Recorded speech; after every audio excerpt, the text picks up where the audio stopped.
যাকে বিশ্বাস করেছেন চন্দ্রনাথ রথ সেই পেছন দিয়ে ছুরি মেরে দিলেন। সাগরের প্রতি চন্দ্রনাথ রথ একটা অদ্ভুত বিশ্বাস করতেন, কিন্তু সেই বিশ্বাস এই সাগর ভেঙেছে। নিজাম প্যালেসের থেকে কখন বেরোচ্ছেন কখন ঢুকছেন সেই সমস্ত তথ্য, চন্দ্রনাথ রথের সব তথ্য থাকতো এই সাগরের কাছে। সাগর সেই তথ্য পাচার করেছে। শশী পাজাকে আপনারা প্রকাশ্যে দেখতেও পাচ্ছেন না, আর এই শশী পাজার মানসপুত্রই কার্যত বলা যেতে পারে সাগর। ঘরে এবং বাইরে উভয়তে শুভেন্দু অধিকারী থ্রেটের মধ্যে ছিলেন। শুভেন্দু অধিকারীকে না পেরে শেষ পর্যন্ত চন্দ্রনাথ রথকে শেষ করে দেওয়া হলো অর্থের বিনিময়ে। এই চন্দ্রনাথ রথ বিশ্বাস করতেন সাগরকে, তার বিশ্বাসে কোথাও ভুল ছিল, তিনি ভুল মানুষকে বিশ্বাস করে ফেলেছিলেন।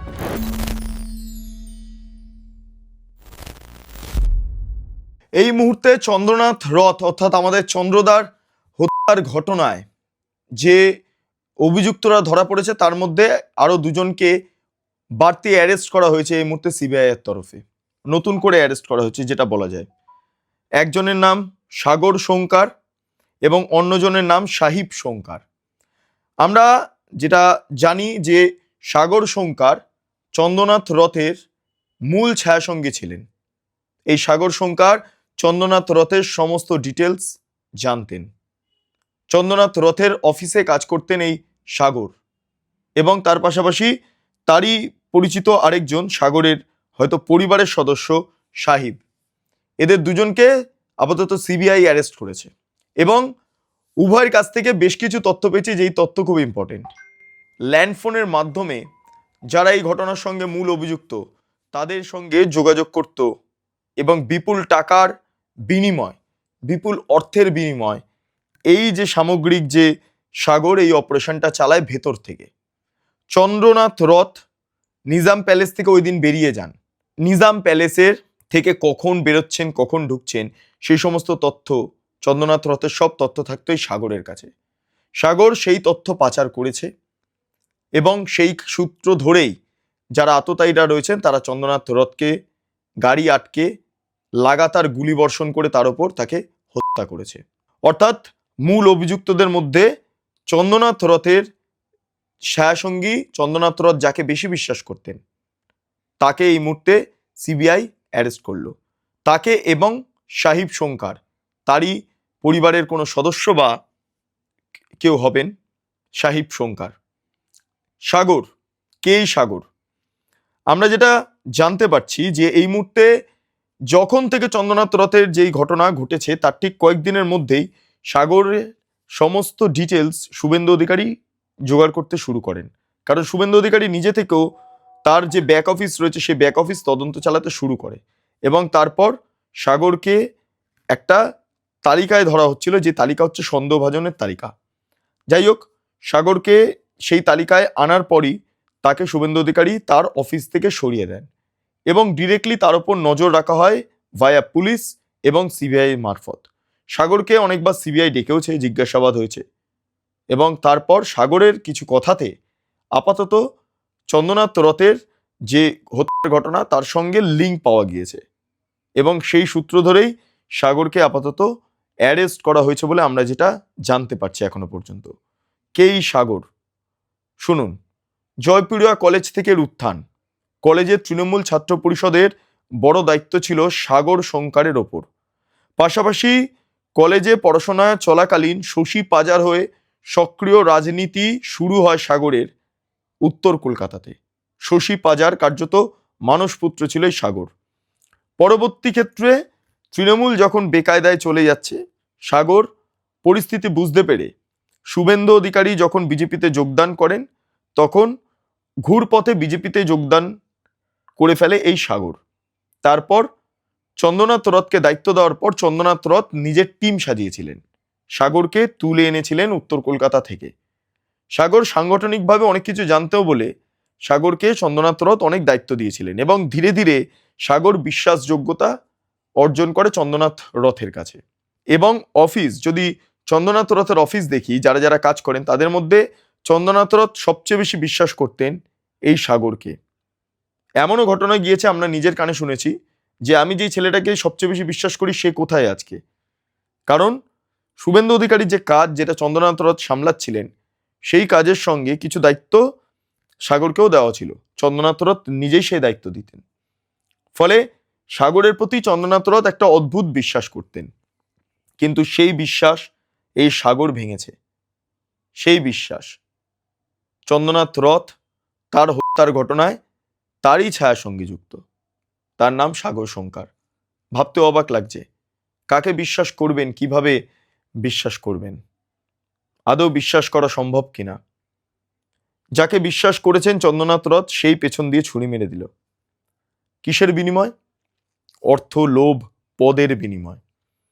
শুভেন্দু অধিকারী মুখ্যমন্ত্রী হবার পর ওএসডি হিসেবে কার্যত নবান্নের অভ্যন্তরে থাকতেন এই চন্দ্রনাথ রথ। আমি আবারও বলছি, চন্দ্রনাথ রথ এমন একজন ব্যক্তি যিনি 8 জন 10 জন আইপিএস এবং আইএসএস অফিসারের কাজ একা সামলাতেন। এই চন্দ্রনাথ রথ বিশ্বাস করতেন সাগরকে। তার বিশ্বাসে কোথাও ভুল ছিল, তিনি ভুল মানুষকে বিশ্বাস করে ফেলেছিলেন। সেই কারণে আজকে চন্দ্রনাথ রথকে অকালে প্রাণ দিতে হলো। আগামী 11ই আগস্ট তার জন্মদিন আসছে। ঠিক আগস্ট মাস শুরু হবে, তার আগেই সাগর শঙ্কারের গ্রেফতারি, চন্দ্রনাথ রথের ছায়াসঙ্গীর গ্রেপ্তারি, সিবিআই তাকে গ্রেপ্তার করলো এবং তার সঙ্গে সাহিব শঙ্কার বলে আরেকজনকে গ্রেপ্তার করেছে। ভাবতেও অবাক লাগছে, বলছি না যে কাকে বিশ্বাস করবেন। এই ব্যক্তির বিভিন্ন কর্মকাণ্ড চন্দ্রনাথ রথের হত্যার পর শুভেন্দু অধিকারীর সন্দেহতে আসে। শুভেন্দু অধিকারী রাজ্যের মুখ্যমন্ত্রী, তিনি পুলিশ মন্ত্রীও। তিনি পলিটিক্স যেমন বোঝেন, তিনি মাইন্ড রিড করতে পারেন।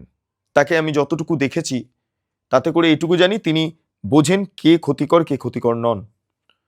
প্রথম দিকেই সাগরের ওপর একটা সন্দেহর বাতাবরণ তৈরি হয়, কারণ ওই যে বললাম চন্দ্রনাথ রথের আসা যাওয়া মুভমেন্ট সমস্তটাই সাগরের নখদর্পণে ছিল। চন্দ্রনাথ রথ নিজের যে শিডিউল, সেই শিডিউল অনেক ক্ষেত্রে সাগরকে বলতেন। সাগর সেই মতো করেই সমস্ত প্ল্যান রেডি করেছিলেন। ওই দিন যেদিন এই ঘটনা ঘটে, সেদিন সাগর ছিল নিজাম প্যালেসে। চন্দ্রনাথ রথ সঙ্গে আরো যারা অফিসের স্টাফরা ছিলেন তারা বসে গল্প করছিলেন কিভাবে আগামী দিনে পরিকল্পনা হবে। শুভেন্দু অধিকারীর কাজকে, যদি তিনি মুখ্যমন্ত্রী হন, তাহলে কি করে গোটা প্রক্রিয়াটা স্বাভাবিকভাবে চলে, সেই ব্যবস্থাটা তিনি করে একটা ব্লুপ্রিন্ট ছকে গিয়েছিলেন চন্দ্রনাথ রথ। তারপর তিনি বেরিয়ে যান তার স্করপিও গাড়িটিতে চেপে, সাদা রঙের, যেখানে পশ্চিমবঙ্গ বিধানসভা লেখা ছিল আর একটি নীল বাতি ছিল। নীল বাতি কোনোদিন চন্দ্রনাথ রথ ব্যবহার করেননি, নাম মাত্রই বাতিটা লাগানো ছিল। চন্দ্রনাথ রথের 2 জন থাকতেন গাড়িতে, একজন মন্টুদা যিনি পেছনে বসতেন, আর একজন বুদ্ধদা যিনি গাড়ি চালাতেন। আরেকজন গাড়ি চালক ছিলেন, তিনি অল্টারনেটিভ ভাবে আসতেন। সিবিআই প্রত্যেককে জিজ্ঞাসাবাদ করেছেন, বুদ্ধদা থেকে শুরু করে মন্টুদা থেকে শুরু করে প্রত্যেকের সঙ্গে কথা বলে সমস্ত ডিটেলস নিয়ে যেটা জানা যাচ্ছে, সন্দেহের তীর সাগরের ওপর ছিল। বেশ, সেদিন চন্দ্রনাথ রথ বেরিয়ে গেলেন নিজাম প্যালেস থেকে, সোজা বারাসাতের বাড়িতে যাবেন। তার বাড়ির কোথায়, তার বাড়ির গলি কোনটা, সেটা কেউ জানতেন না। খুব রেয়ার লোক জানতেন। চন্দ্রনাথ রথের পরিচিত কয়েকজন মাত্র জানতেন, যার মধ্যে অন্যতমই সাগর। যখন বেরিয়ে যায়, চন্দ্রনাথ রথ বেরিয়ে যান বাড়ির উদ্দেশ্যে, তখন সাগর কল করে আততায়ীদের সঙ্গে, মেসেজে কথাবার্তা হয়। তারপর চন্দ্রনাথ রথের ঘটনা। চন্দ্রনাথ রথ যেদিন মারা গিয়েছিলেন, যাকে যেদিন হত্যা করা হয়েছিল, সেই দিন হাসপাতালের মধ্যে সাগরকে দেখা যায়নি।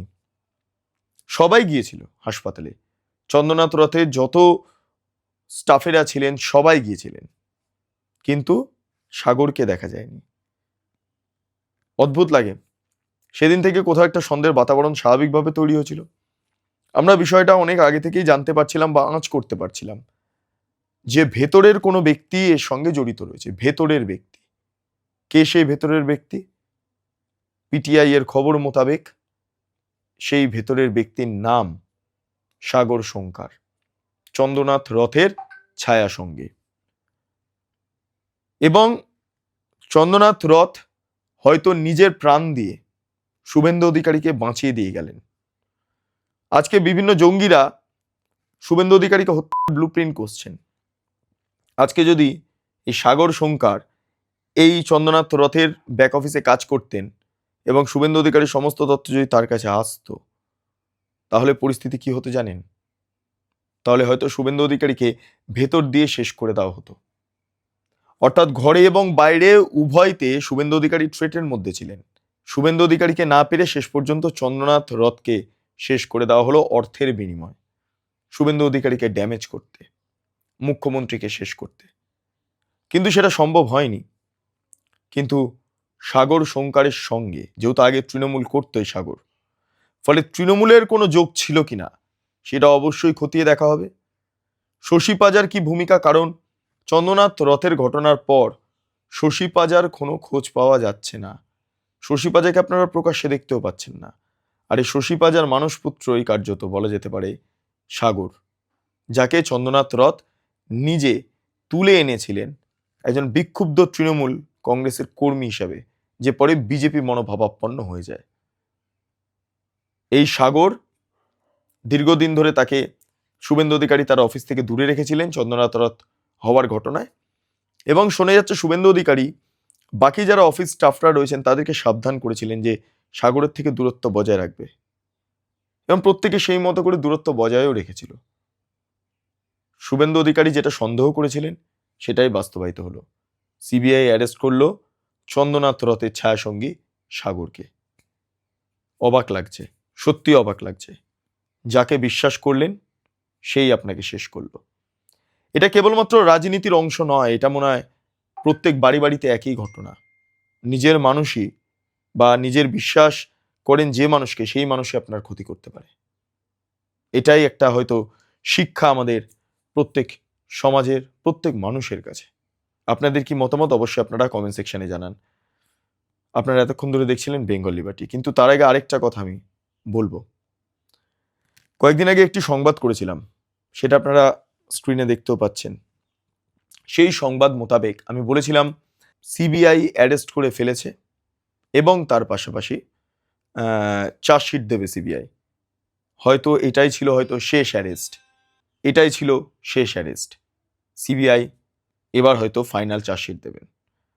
যাই হোক, আপনাদের মতামত কমেন্ট সেকশনে জানান। আপনারা এতক্ষণ ধরে দেখছিলেন বেঙ্গল লিবার্টি। চ্যানেলটি অবশ্যই ভালো লাগলে লাইক করুন, সাবস্ক্রাইব করুন, শেয়ার করুন, বেল আইকন ক্লিক করুন, www.bengalliberty.com, সেখানে ক্লিক করুন। সমস্ত খবর আপনাদের জন্য সাজানো রয়েছে। পাশাপাশি আরও দুটি YouTube channel, Bengal liberty live news সংশ্লিষ্ট দুটি ইউটিউব চ্যানেল আপনারা প্রবেশ করুন, লাইক করুন, সাবস্ক্রাইব করুন, শেয়ার করুন, বেল আইকন ক্লিক করুন। তিনটি social media handle, Bengal liberty Facebook, Instagram এবং এক্স হ্যান্ডেল, সেখানে প্রবেশ করুন। ভাবা প্র্যাকটিস করুন, স্বাধীন কাঁচিন এবং গেরিলা সাংবাদিকতার পাশে দাঁড়ান। অসংখ্য ধন্যবাদ।